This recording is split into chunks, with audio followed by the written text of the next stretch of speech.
Hi, I'm Doug Boynton, and you're listening to WHRO's Weekly Edition, where we highlight the week's news and stories happening in our region.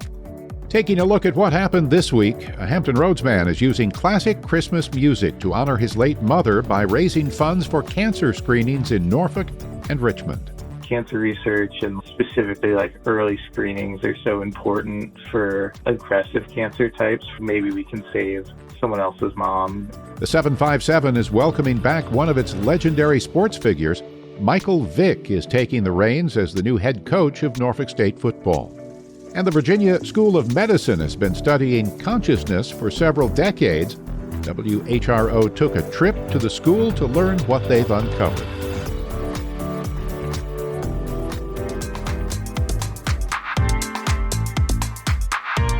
It's WHRO's Weekly Edition. The head of shipbuilding at Newport News says the industry is facing tough times. Demand is up, but supply is another story. WHRO military reporter Steve Walsh reports on the challenges of keeping pace with the Navy's increasing demand for submarines. Jennifer Boykin is slated to step down at the end of the month as president of Newport News Shipbuilding. She is leaving at a time when the demand for submarines is 5 times what it was a decade ago. What the nation is seeing is a generational demand, a generational increase in demand for submarine construction. As she makes her final appearances as VP at HII, Boykin emphasized working with the Navy to provide better pay to maintain its workforce and the company's need to work through supply chain issues. The company has also instituted quality assurance programs after finding a series of improper welds. Steve Walsh, WHRO News. On the civics front, the mayor of Newport News is part of a growing push to expand ranked choice voting during the upcoming General Assembly session. WHRO's Ryan Murphy tells us what that would look like for voters. Newport News Mayor Phil Jones says the most recent presidential election laid bare how polarized politics are right now. I believe that there's multiple things that we can do to bring us back toward the center. One of those is advancing ranked choice voting here in the Commonwealth. Studies show ranked choice voting increases voter turnout and can result in the election of more moderate candidates. Newport News is considering becoming the third locality in Virginia to pick its leaders with ranked choice voting after Arlington and Charlottesville. But the 2020 state law allowing it is limited to elections for mayors, city councils, and county boards. Jones is joining the ranks of those pushing the General Assembly to at least add school boards and local constitutional offices like sheriffs. Ryan Murphy, WHRO News. And with the holidays in full swing, a Hampton Roads man is channeling the holiday spirit by raising money for cancer screenings through Christmas classics. WHRO's Sienna Morales reports on how the Christmas in VA album fights cancer. Nancy Langhorne was a fan of the holiday season, according to her son Richard. A longtime nurse in Hampton Roads, she died in 2017 from pancreatic cancer.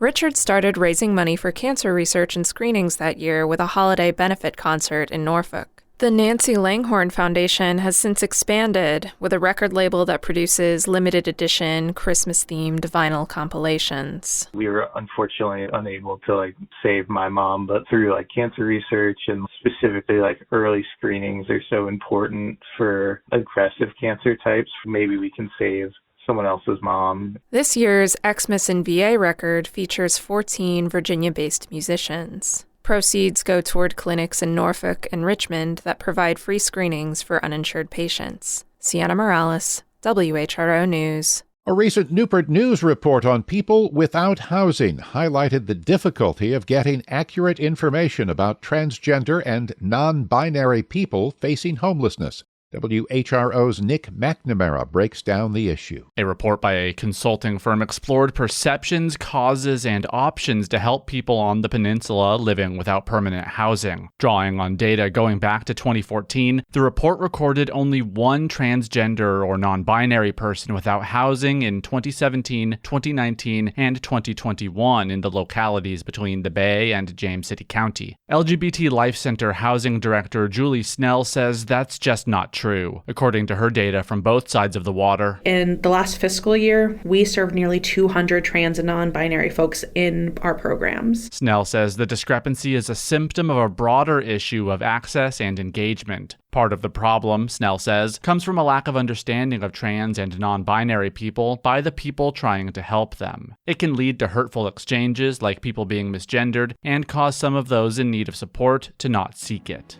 Nick McNamara, WHRO News. Still ahead on Weekly Edition, Marjorie Mayfield Jackson created the Elizabeth River Project more than 30 years ago. But now, they're searching for a new leader. But first, call it a holiday upgrade to the festive season. Norfolk has improved its downtown holiday lights as part of an ongoing initiative to cut energy use. WHRO's Catherine Hafner reports on its efficacy. On a recent evening, City Sustainability Manager Megan Hale stands between the Norfolk Courthouse and City Hall. As the sun sets, she points to the tops of the buildings that have just illuminated. And they're on. So these are the warm colored lights if you're a connoisseur of holiday lights. The lights now shine with LED bulbs. The city made the switch from traditional ones on 17 downtown buildings and parking garages, a total of about 3 miles of lighting if you lay them end to end. Hale says the goal is to help the environment by taking up less electricity. So an LED bulb uses roughly 75% less energy than an incandescent. She says the city will save thousands on their energy bill each holiday season. The lights stay up all year, but only shine for 45 days. Catherine Hafner, WHRO News. Turning to local politics, weeks after Virginia House Speaker Don Scott and Senate President Pro Tem Louise Lucas hosted a Black Maternal Health Summit, they're looking to set national standards for laws that will address what they call the ongoing maternal mortality rate in the Commonwealth. WHRO's Michelle Hankerson has more. Scott calls the package of laws and funding Virginia's Momnibus bill. The bills in the Momnibus will focus on improving health resources for women before, during, and after childbirth. Efforts include expanding Medicaid to include baby supplies, a pilot program to create monitoring systems for women who live far from healthcare providers, and funds for child care programs. Lucas says she talked with women at the shipyard in Portsmouth, and that informed the package of efforts. Women are the backbone of families, the heart of economies, and the champions of progress in every corner of the globe. Yet, too often, women face preventable maternal health challenges. Specifics on the cost of the package aren't available yet. Democrats in the legislative majority will have to work with Republican Governor Glenn Youngkin to agree on a new package of budget amendments by the end of the upcoming General Assembly session. Michelle Hankerson, WHRO News. Our media partners at WVTF assisted with this report. North Carolina produces about 1 in 5 Christmas trees sold in the U.S., including the 20-foot Fraser fir chosen to grace the White House this year. Local sellers say this year's crop is good despite the impact of Helene.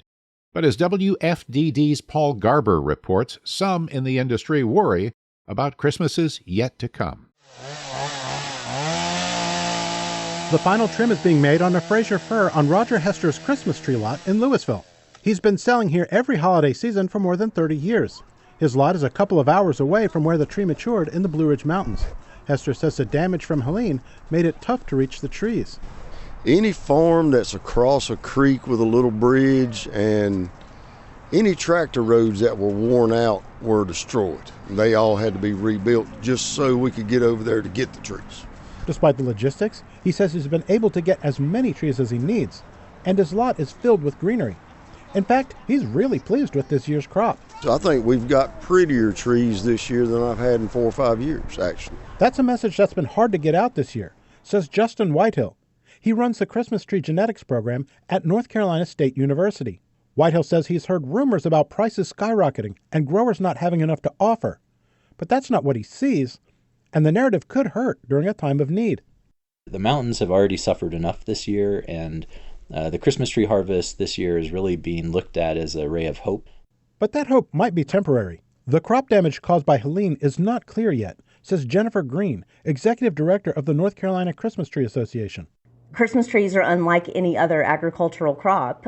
You can't replant in the spring what they just lost from the hurricane and then it be ready next season. It's an 8 to 10 year rotation. That's a problem for Waitstill Avery. He grows Fraser firs on land his family has owned for more than 200 years. Much of his crop is high on slopes, but he lost 60,000 trees from flooding in a low-lying area on a river. Many were still years away from maturity. This damage you'll see will be 8 years down the road. That's where you'll see this. For now, he wants people to buy real Christmas trees, as there are plenty this year that are affordable. He doesn't want buyers to be scared off by rumors of higher prices. If it gets so much, they're going to be looking and saying, maybe we should buy an artificial. And that's what we don't want. We don't want our markets to go to where people even think that. We want them to where it to be a family tradition for everybody. Avery says buying a North Carolina Christmas tree this year will help in the recovery as the floods from Helene all but wiped out the fall tourist season in much of the region. I'm Paul Garber. And next, a hometown hero returns. Hampton Roads native and former NFL star Michael Vick has been hired as the new head football coach for Norfolk State. WHRO's Barry Graham has more. Michael Vick led the Hokies to a shot at the national title in 1999 and would eventually play for 13 seasons in the NFL. He inherits a Norfolk State program that has struggled since elevating from Division II to Division I in 1997. He also was in talks with Sacramento State to lead their football program and follows other NFL legends that have transitioned to college coaching, including New England Patriot head coach Bill Belichick, who recently was named head coach at the University of North Carolina. Barry Graham, WHRO News.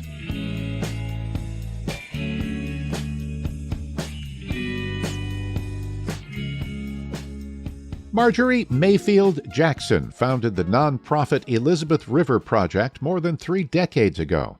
Now she's stepping down as its longtime leader. WHRO's Catherine Hafner spoke with Mayfield Jackson as she prepares to retire. So tell me why you wanted to start the Elizabeth River Project 33 years ago and how it came together. So I lived on a beautiful part of the river, Scotts Creek in Portsmouth, and it was a source of solace and it was really a special spot to me. There were fish jumping and herons roosting in my mulberry tree, but the reports were coming out at the time about cancer in the fish in the Elizabeth River. And other parts of the river, people seem to have written off as dead. And I was 35 years old at the time, and I had been a newspaper reporter most of my adult life, where it seems like you were more on the sidelines of the world, observing and reporting what other people do. But at that point in my life, I wanted to get more directly involved. And so I quit my job at the paper and waited tables at night and started the Elizabeth River Project in the daytime with a very small group of gung-ho volunteers. How did you set about making real change? So at the time, the EPA listed it as one of the 3 most toxic tributaries on the Chesapeake Bay. It was on Seinfeld as a joke. The scientists were having contests over who could catch the most deformed fish. People didn't really think there was any hope. So the first and greatest task was to discover hope.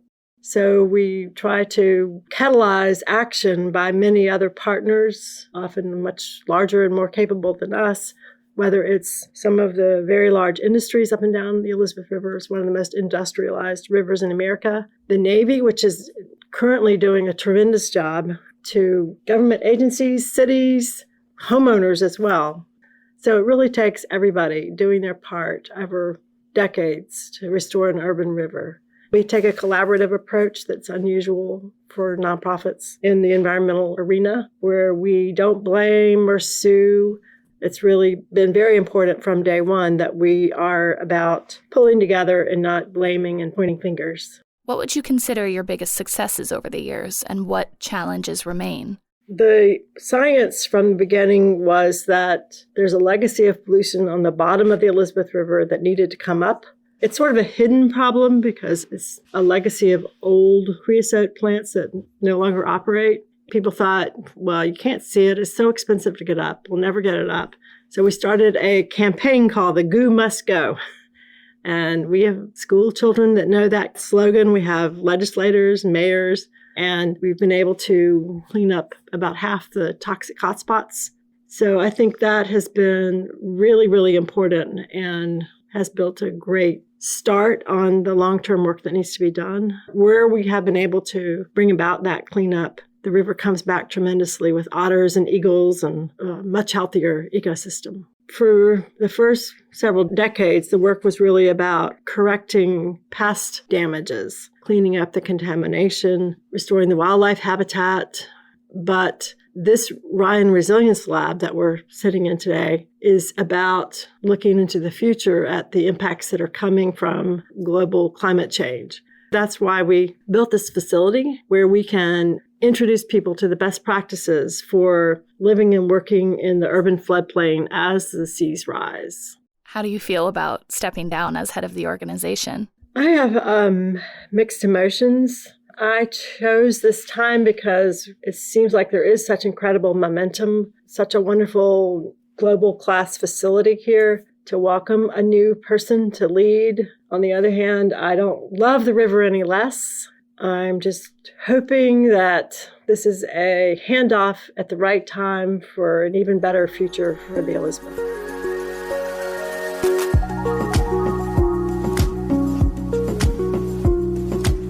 This is WHRO's Weekly Edition. Remember, for any stories you've missed, you can visit us on the WHRO smartphone app or all social media platforms.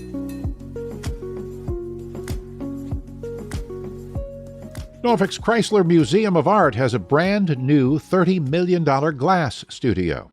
WHRO's Catherine Hafner shares how the facility is designed to withstand the area's frequent flooding. The new Perry Glass Studio is 21,000 square feet and includes a theater, glass-making space, galleries, and classrooms. Robert Crawshaw with Work Program Architects says to protect all that inside, they had to think about the issues outside. In our area in Norfolk, where many of our projects are, we have to deal with the environment first because of flooding. To do that, the building's elevated 4 feet higher than the existing studio next door. It's also surrounded by a massive rain garden, kind of like a green moat that absorbs water. So a heavy rain event that happens really fast, instead of contributing that to the city's stormwater system, we're retaining it on site. They planted native species that can tolerate both dry and wet periods, and saltwater intruding from high tide. Catherine Hafner, WHRO News. Old Dominion University's annual State of the Commonwealth report says possible tariffs and cuts to the federal workforce would destabilize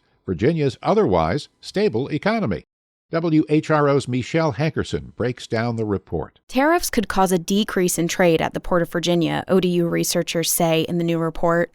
Other countries could impose retaliatory tariffs if President-elect Donald Trump goes forward with his plan to tax goods from major importers like China and Mexico. Trump has also expressed interest in reducing the number of or relocating federal workers. He began moving some employees out of the D.C. and Northern Virginia area at the end of his last term. ODU researchers say if Trump does that, it could leave Virginians without jobs. According to the university, there aren't enough private sector positions in the state to absorb such a loss. Michelle Hankerson, WHRO News.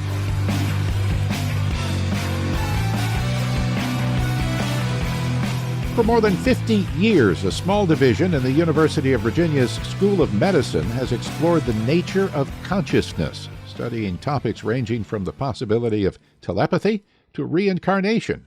WHRO's Nick McNamara visited the Division of Perceptual Studies in Charlottesville to learn more. Beneath the glass of a wood-framed display case in an off-campus library sit photos of people with birthmarks, blemishes, and defects. The photos stem from decades of research conducted by Dr. Ian Stevenson, the founding director of the University of Virginia School of Medicine's Division of Perceptual Studies, or DOPS. It was established in 1967. Stevenson died in 2007 after traveling the world investigating cases of people who reported remembering past lives. These are some photographs of the different cases that Ian came across. About 70% have unnatural deaths Could be violent, could be an accident. About 30% or so of these cases have some kind of birthmark or birth defect associated with that past life. That's research specialist Elliot Gish. The photos in the DOPS library highlight a common pattern seen in what Stevenson deemed cases of the reincarnation type. DOPS maintains a database of more than 2,200 such cases that's regularly updated and pruned. DOPS is now under the directorship of Dr. Jim Tucker and is fundraising to conduct a broad study into how common it is for children in the U.S. to report memories of past lives. DOPS also studies things like near-death experiences and people who report receiving communication from beyond the grave. But the division is contacted by more than 100 families every year with children who say they remember past lives, past families, and sometimes their violent demise. So far, it's just parents finding us, contacting us, oftentimes concerned or puzzled as to what is going on. That's Marietta Pelivanova. She and Philip Cozzolino are two UVA researchers studying the phenomenon. Cozzolino says the experiences are very real for the children reporting the memories as well as their families. Not real in the context of is it a past life memory, but real as it's happening. The shared phenomenon by thousands of families has led researchers at DOPS to spend their lives studying the big question of what is actually going on with these children and why, with no financial support from the university. While they cannot say for certain, Pelivanova says there's a mental health benefit to their investigations. It's important to normalize them in the sense that even if we don't yet understand what's going on, it's still something that happens to regular people of every demographic. She says parents often keep these stories private out of fear of the stigma that comes with them. Families who work with DOPS are often relieved just to learn that they are not the only ones with their experience. Cases are run through a rigorous investigation before being added to the DOPS database. Cozzolino says more than 200 variables are considered as DOPS investigates past life claims. We believe these parents when they tell us their child is saying these things. We ask as many questions as we can, and we are always looking to refute as much, if not more, than we are looking to verify. A striking result from the decades of research is the amount of cases that have been connected to actual events or people from the past, what researchers call solved cases. The number currently sits around 70%. Pelivanova expects recent cases are solved at a higher rate as researchers have become more selective in their investigations due to limited resources. In the last, I would say 5 years, Dr. Tucker has only been able to investigate fully like a couple cases a year, and they were all cases where even before he interviewed the child, he had an idea of who the previous personality might be. Cozzolino, though, cautions people from reaching too far beyond what the data tells them, including whether the reported memories are memories at all. We have to always kind of remind ourselves, let's stipulate we're going to say past life memories with the understanding at this point that there are other explanations for this. Researchers at DOPS have plans to use neuroimaging techniques to better understand whether there are notable differences in children that report these memories compared to those who do not. A first step, though, is understanding how prevalent the phenomenon is in the general public, says Pelivanova. This will also put this phenomenon on a map in a different way than what we've done historically, where most of the publications have been basically placed in these narrow parapsychology journals that are mostly read by people in our field. Nick McNamara, WHRO News.